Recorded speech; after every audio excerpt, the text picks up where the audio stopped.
नमस्कार सर्वांना, मी सारिका. प्रत्येक आईच्या आयुष्यामध्ये असा कुठला दिवस आहे का की तिला त्या दिवशी कामाला सुट्टी मिळत नाही. रविवारसुद्धा हा तिच्यासाठी वेगळे नवीन नवीन काम घेऊन येतो.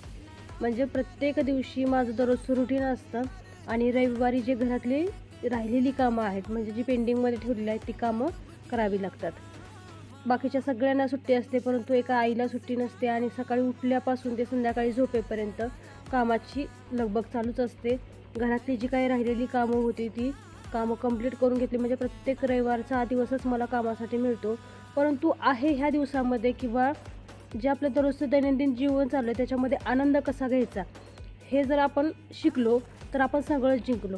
आणि मी तर तेच करते. माझं दररोजचं जे काही काम आहे त्या कामामधून प्रत्येक कामामधून आनंद घेण्याचा मी प्रयत्न करते.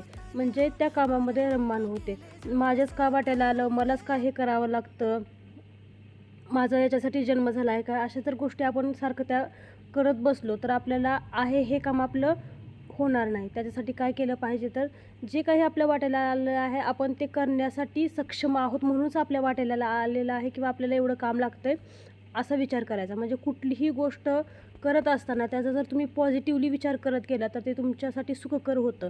गेल्या रविवारीच मी इकडच्या बाजूचं पूर्ण सोलरची काच वगैरे धुवून घेतलं होतं आणि पूर्ण टेरिस धुवून घेतला होता. त्याचाही व्हिडिओ मी बनवला होता, परंतु मला तो टाकणं झालं नाही. कारण मला माझ्या दररोजच्या कामामुळं व्हॉईस ओव्हर करायला वेळ मिळत नाही किंवा एडिट करायला वेळ मिळत नाही. तरीही मी घाई गडबडीमध्ये ते टाकण्याचा प्रयत्न करते. ज्यांना कोणाला व्हिडिओ आवडत असेल त्यांनी नक्की माझ्या व्हिडिओला लाईक करा, कमेंट्स करा आणि माझ्या व्हिडिओला शेअर करा. भेटूया नवीन व्हिडिओमध्ये. तोपर्यंत सर्वांचे धन्यवाद.